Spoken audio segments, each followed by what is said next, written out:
tous dans cette vidéo qui vous est proposée par Calao Finance. Donc, je suis Chloé Isambard, chargée d'affaires chez Calao, partie gestion.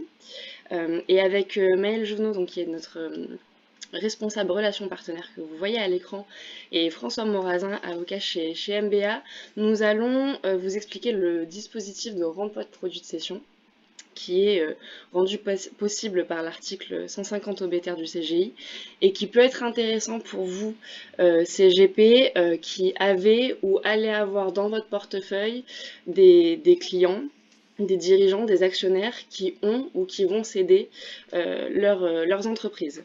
Donc l'idée, c'est de vous expliquer le fonctionnement du dispositif. Donc ça va être la partie de Maëlle qui va vous expliquer les avantages et le fonctionnement, et ensuite qui va vous présenter notre produit chez Calao qui est éligible à ce mécanisme, qui est Calao Participation. Moi qui suis membre de gestion, de l'équipe de gestion, je vais vous présenter les thématiques d'investissement qui sont liées à ce véhicule.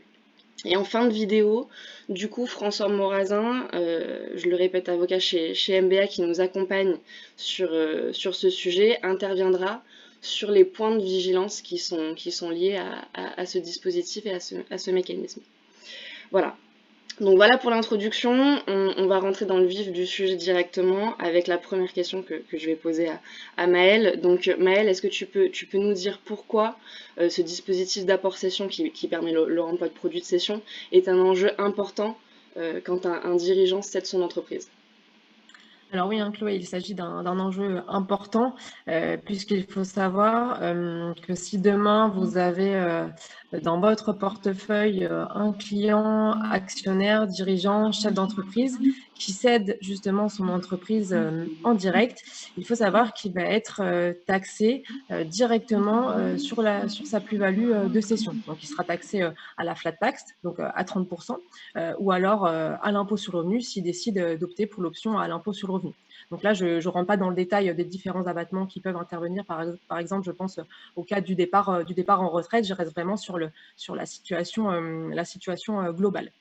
Donc c'est quelque chose qui n'est pas anodin, hein, puisqu'il faut savoir que pour certains dirigeants, certains chefs d'entreprise, la plus-value de cession peut parfois représenter vraiment une partie importante du prix de vente. Et donc le dispositif d'apport cession, hein, dont nous allons vous parler aujourd'hui dans cette vidéo, qui est encadré par l'article 150 0 béter du Code général des impôts, permet à un chef d'entreprise en fait de pouvoir bénéficier d'un report d'imposition de sa plus-value, puis de venir en optimiser la fiscalité en réinvestissant une partie des fonds issus de la vente. D'accord. Donc je pense que dans le prochain slide, tu vas nous expliquer qu'il y a plusieurs étapes à bien respecter pour pouvoir Oui. bénéficier de ce dispositif. Oui, exactement, tout à fait, tu as entièrement raison.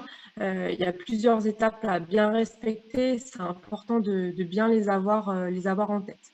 Donc tout d'abord, étape numéro 1, votre client, chef d'entreprise ou actionnaire, doit bien au préalable apporter les titres de son entreprise à une holding donc, qu'il contrôle et qui est soumise à l'impôt sur les sociétés, donc à l'IS. Donc il apporte ces titres soit à une holding déjà existante, s'il a déjà créé une holding pour des investissements antérieurs, ou alors il apporte des titres à une holding qu'il crée pour l'occasion avec ses conseils, ses avocats conseils qui vont notamment en parallèle le conseiller sur la forme juridique à adopter. On peut penser à une SAS ou alors à une SARL. Donc ça, c'est l'étape numéro 1.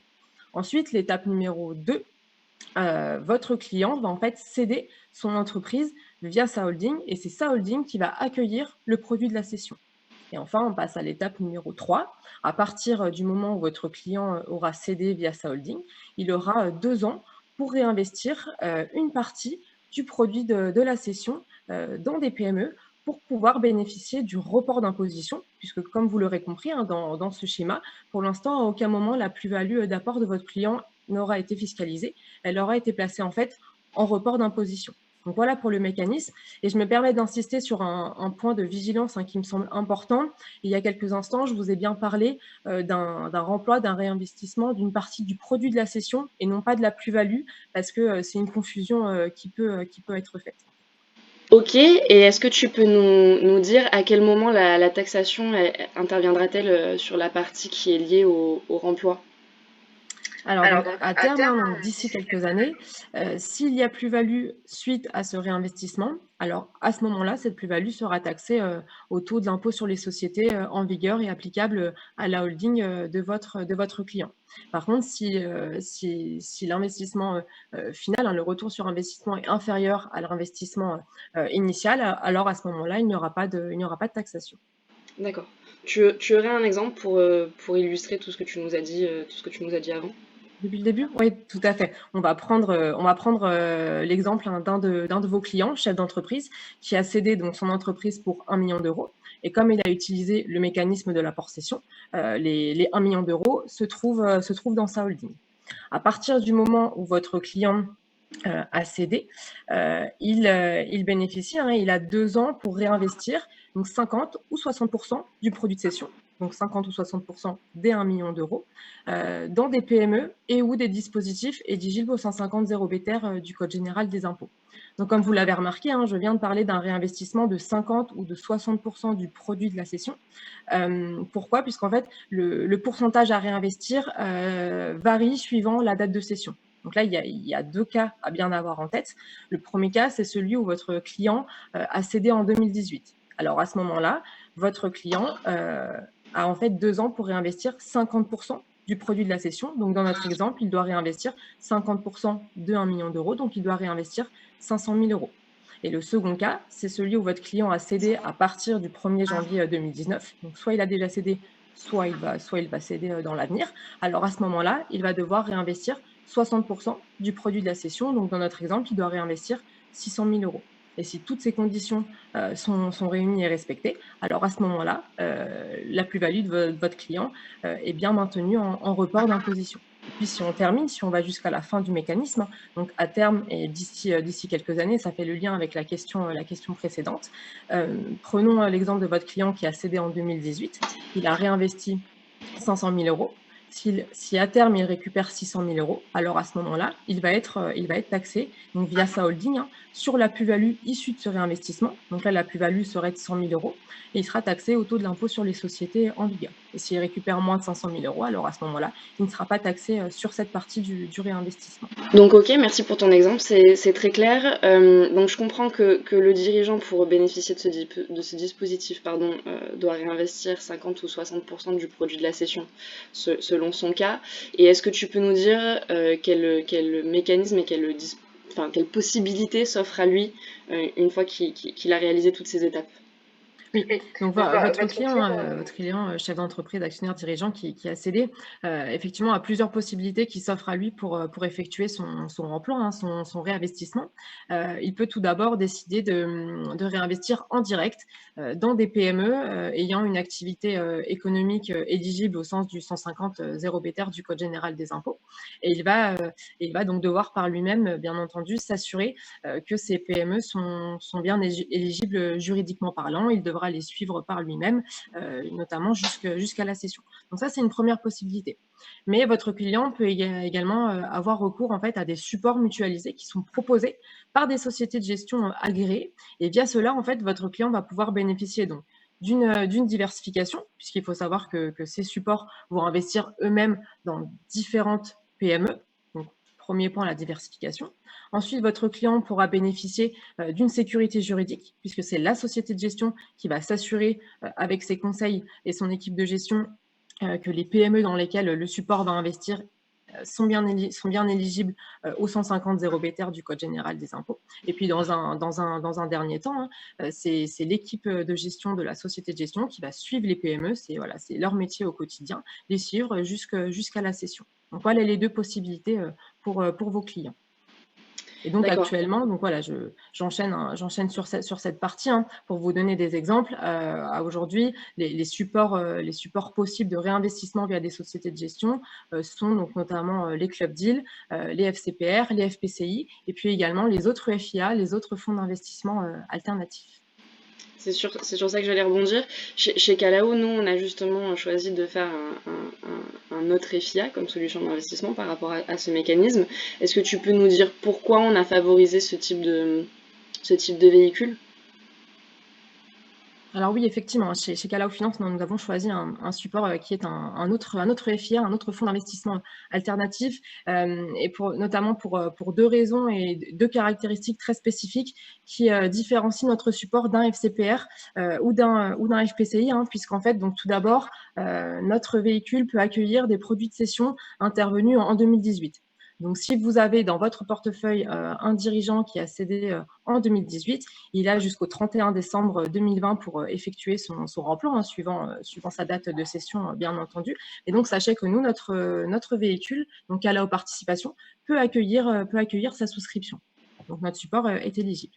Et puis ensuite, la seconde caractéristique également importante, c'est que notre véhicule, en plus de pouvoir investir en actions, il va pouvoir également le faire en obligations convertibles en actions. Mais je vais pas rentrer dans le détail puisque c'est toi, Chloé, qui va revenir sur ce point dans quelques instants.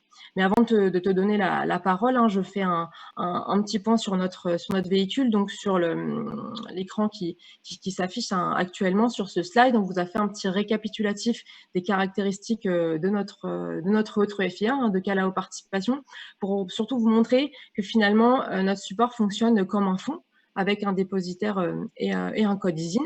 Voilà, on vous a indiqué après le montant minimum de souscription qui est de 100 000 € et qui est non dérogeable. Ça, c'est important de l'avoir en tête parce que ça peut avoir de l'importance pour vos propositions d'allocation.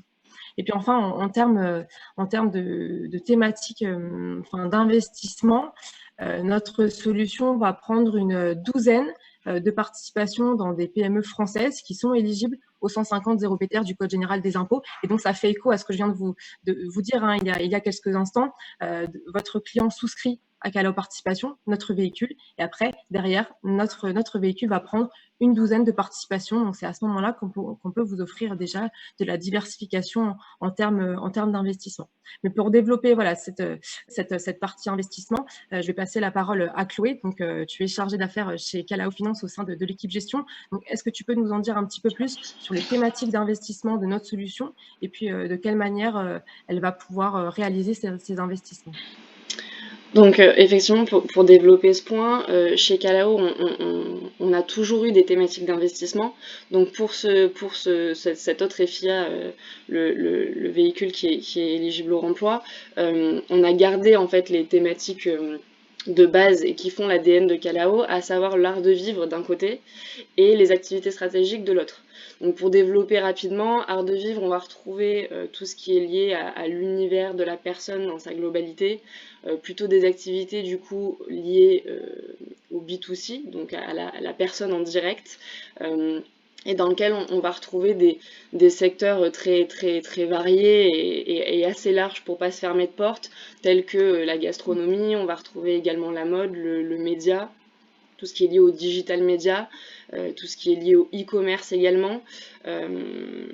Voilà, l'hôtellerie, le luxe, c'est assez varié comme thématique. Et de l'autre côté, donc assez aux antipodes de cette première thématique, on va trouver les activités qui sont dites stratégiques, où là on va trouver plutôt des thématiques qui sont plutôt B2B, donc plutôt réservées à une clientèle business, enfin voilà, des professionnels, plutôt innovantes aussi, dans lesquelles on peut retrouver des activités qui sont liées à la défense, qui sont liées à la sécurité, tout ce qui est secteur technologique, énergétique, donc voilà, assez varié encore une fois.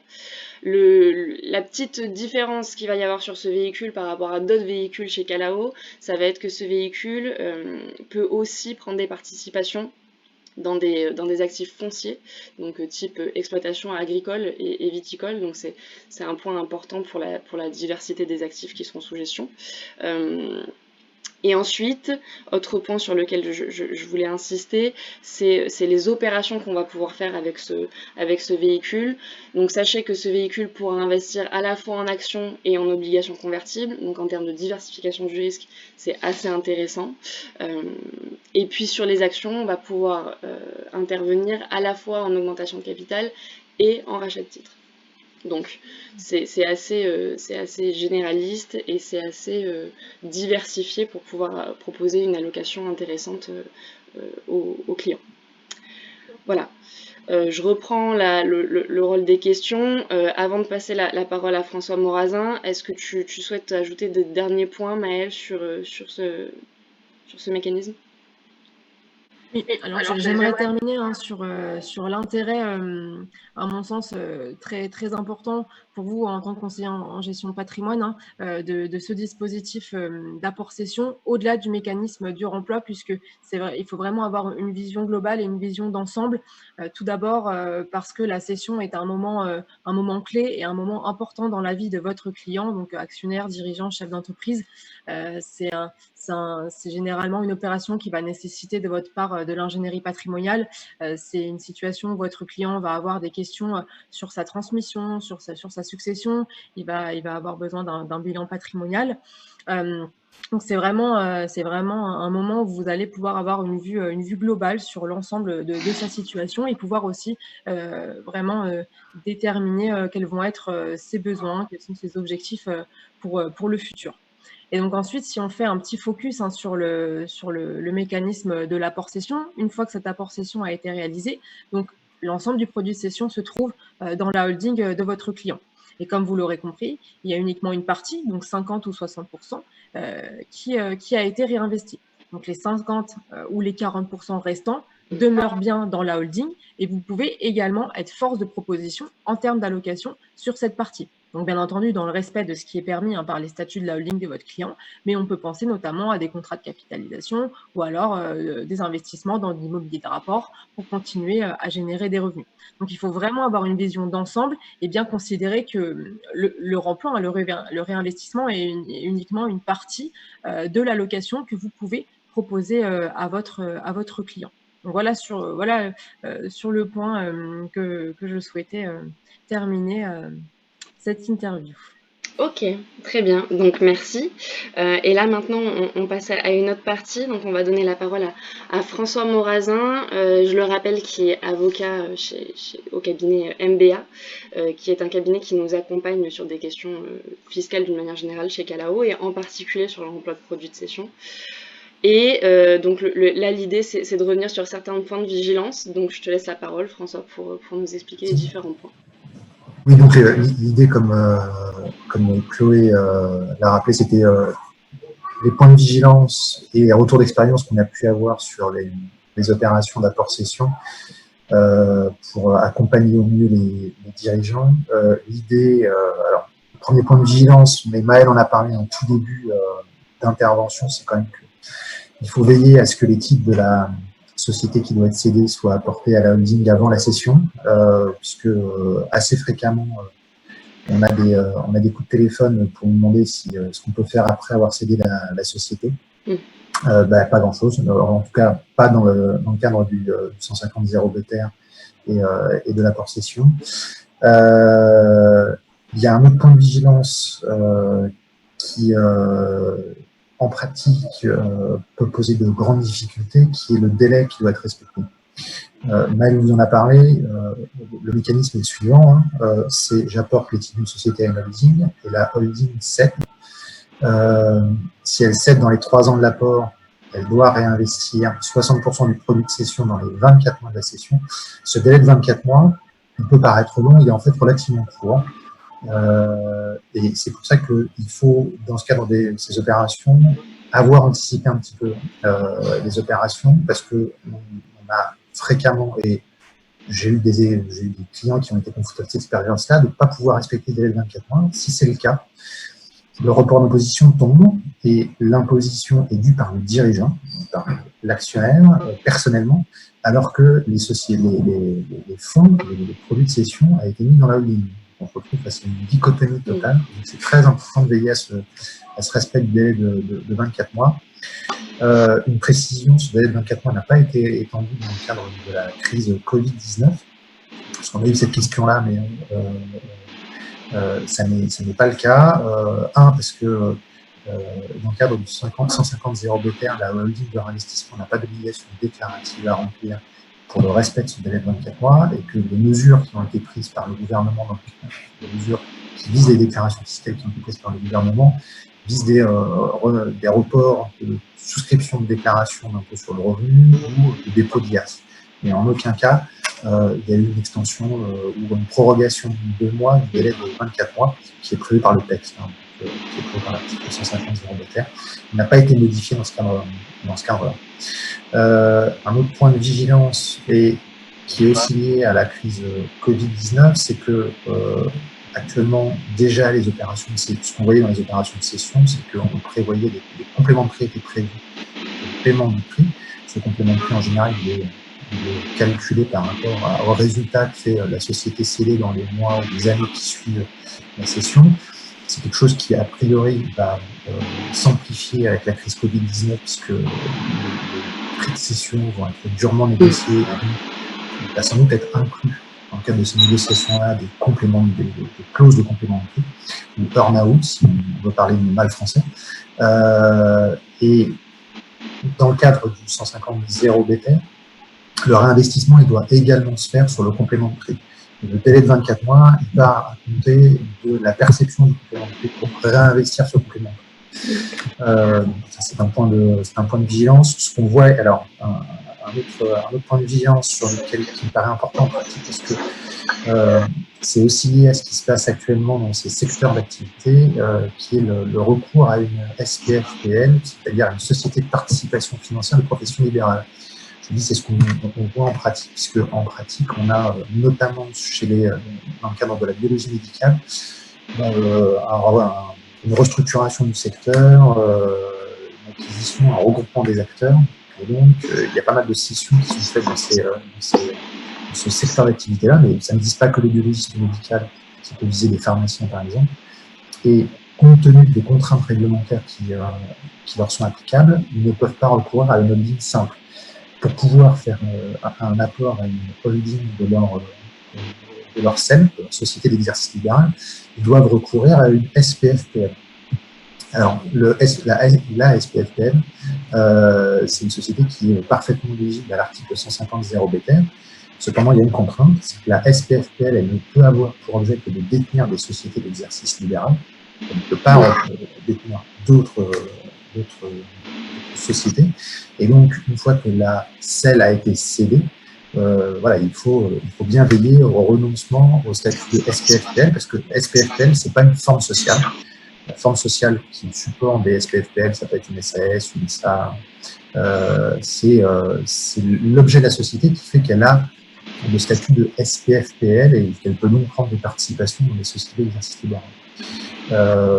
Voilà, c'était le point de vigilance sur ce point-là, et c'est plus lié aux contraintes réglementaires qui peuvent être applicables à ces professions-là qu'autre chose. Un dernier point, et vous allez voir sur les deux points finalement, les deux derniers points finalement se rejoignent, mais Maël on a touché un mot, c'est la gestion de la holding. Une fois que la cession a été opérée, ou même avant que la cession a été opérée, c'est qu'est-ce qu'on fait? Parce que on l'a vu, vous avez une plus-value qui est placée en report d'imposition du fait de l'apport de la société cible à la holding. Cette plus-value, elle pourrait devenir éligible si je touche au titre de la holding, si je les cède ou si je les rachète. Ce qu'on a longtemps conseillé, ce qu'on continue à conseiller d'ailleurs, c'est de prévoir une donation de ces titres-là, en tout ou partie, par le dirigeant, le chef d'entreprise, à ses enfants. Ça permet de purger la donation, c'est-à-dire que la plus-value ça permet de purger la plus-value en report d'imposition du fait de la donation, c'est-à-dire que la plus-value en report d'imposition n'existe plus, puisque j'ai payé les droits de donation sur la valeur des titres. Maintenant, j'ai des contraintes de conservation des titres par le donataire. Avant l'intervention de la loi de finances 2020, j'avais une contrainte de 18 mois. Je devais conserver les titres pendant 18 mois. Ça n'est plus le cas maintenant, c'est 5 ou 10 ans. On va voir dans quel cas c'est 10 ans. C'est pour les opérations de cession qui sont intervenues depuis le 1er janvier 2020. Ce dispositif est maintenant applicable. Cette donation, elle peut être combinée avec ce qu'on appelle un mécanisme de pacte du travail. C'est deux dispositifs différents. Là où je veux attirer votre attention, c'est sur les contraintes qui sont liées au pacte du travail. Ça peut être, il y a pas mal d'ingénierie et pas mal de questions et de contraintes qui sont posées par le pacte du travail. Notamment, il y a deux grosses contraintes qui sont liées au pacte du travail, qui permettent, je le rappelle, d'avoir un abattement de 75% de l'assiette pour les droits de donation. C'est un dispositif qui est très intéressant. Mais il y a un engagement de conservation. Cet engagement de conservation doit être porté sur les types de sociétés opérationnelles. On dit que les types de sociétés n'est pas une société opérationnelle. Donc, il conviendrait soit de la transformer en société opérationnelle, soit que ce soit elle qui prenne un engagement de conservation sur les types de société opérationnelle. Cependant, cet engagement de conservation doit porter sur une quotité de titres, doit porter sur, dans le cadre de sociétés non cotées, sur 34% de capital. C'est simple, c'est un peu plus compliqué que ça, mais si je dis ça, je ne vous dis pas une bêtise, c'est 34%. Il y a des distinctions à faire après entre les droits de vote et les droits financiers.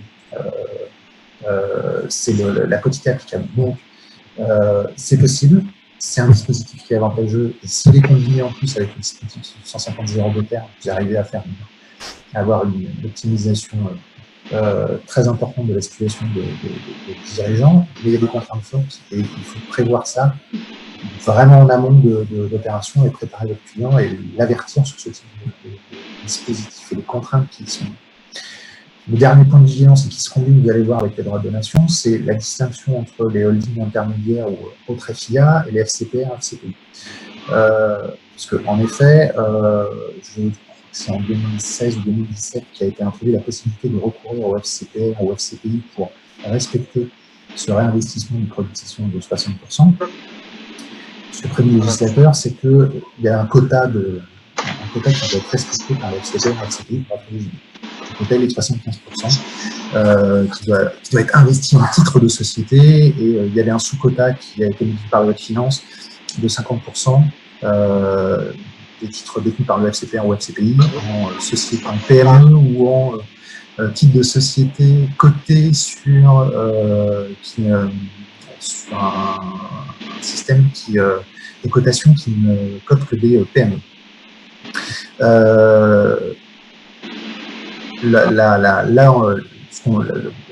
La première remarque que j'ai, c'est que sur les FCPR et FCPI, elles ne peuvent détenir pour 75% que des types de sociétés, donc pas d'obligation. Ce qui n'est pas le cas des autres FIA, et donc de la holding Calao Participation, qui peut mixer et donc prévoir de ce fait-là un rapport minimum un rapport financier minimum du fait de la rémunération de ces obligations.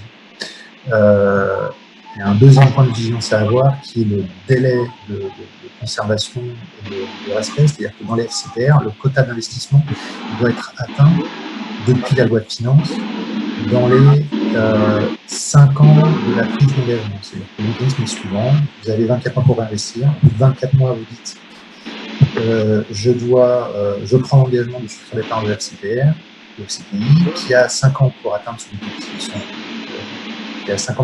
quota d'investissement et qui a 5 ans pour appeler les fonds. On a un délai qui est un délai de 7 ans sur la FCPR pour respecter son quota, et au bout de ces 7 ans, le FCPR il a juste respecté son quota. Il n'est peut-être pas encore tout à fait rentable, il n'est peut-être pas encore tout à fait dans le type de rentabilité qui s'est fixé initialement. C'est la grande distinction qui doit être faite entre les holdings intermédiaires et les FCP. Le dernier point de vigilance, c'est l'impact sur le délai de conservation des donations. On a vu l'une des modalités de sortie dans le cadre des apports cessions, c'est de faire une donation sur le titre de la holding intermédiaire. Du fait de la loi de finances 2020, on l'a rappelé, le délai de conservation est de 5 ans maintenant par le donataire une fois qu'il a reçu les titres de la holding intermédiaire. Si cette holding intermédiaire a souscrit les titres de FCPR ou FCPI, c'est plus 5 ans, c'est 10 ans. L'explication, elle est la suivante, c'est que le législateur, il a fait une distinction et il a dit, si je passe par une holding intermédiaire, je dois avoir des délais de conservation qui soient identiques si je le fais directement, et c'est pour ça qu'il y a cette distinction entre les deux types. On voit que du coup, on a un rallongement assez critique des délais de conservation, et voire on peut se retrouver avec des délais de conservation qui sont très longs et qui vont être, sans rentrer trop dans les détails, et vous allez avoir une holding intermédiaire qui a respecté tous ces engagements de 150 000 de réinvestissement et pour lesquels les délais sont écoulés, mais le donataire n'aura toujours pas le droit de toucher au titre de la holding, puisque il sera encore dans le délai de conservation de 10 ans. Et donc, ça peut poser des contraintes, notamment en termes d'appréhension des liquidités de la holding intermédiaire, puisque pour qu'elle puisse distribuer des liquidités en dehors de toute modification du capital social, il faut qu'elle fasse du résultat. Ce qui, a priori, n'est pas le cas dans un premier temps. Voilà, c'était les 6 points de vigilance sur lesquels je voulais attirer votre attention. D'accord. De toute façon, j'imagine que si nous avons des questions, il y a votre contact qui apparaît là à l'écran sur le slide en cas de question de demande de précision supplémentaire. Merci François. Merci Maëlle également. Donc là, on arrive à la fin de cette vidéo. On espère que le format vous a plu, qu'on a été clair. Sachez que si vous avez besoin, comme je le disais, d'informations complémentaires ou de demandes d'informations liées à ce véhicule, n'hésitez pas à nous contacter. Sur le slide qui apparaît juste à côté, vous avez les coordonnées. Donc ce sont les coordonnées de Maëlle pour pouvoir vous transmettre tout ce dont vous avez besoin.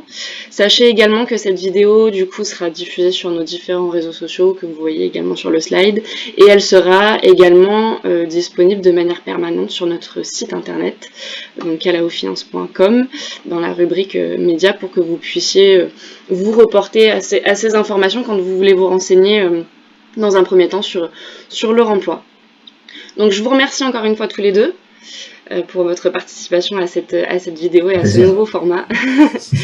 Et puis je vous dis merci à tous pour votre attention et à bientôt.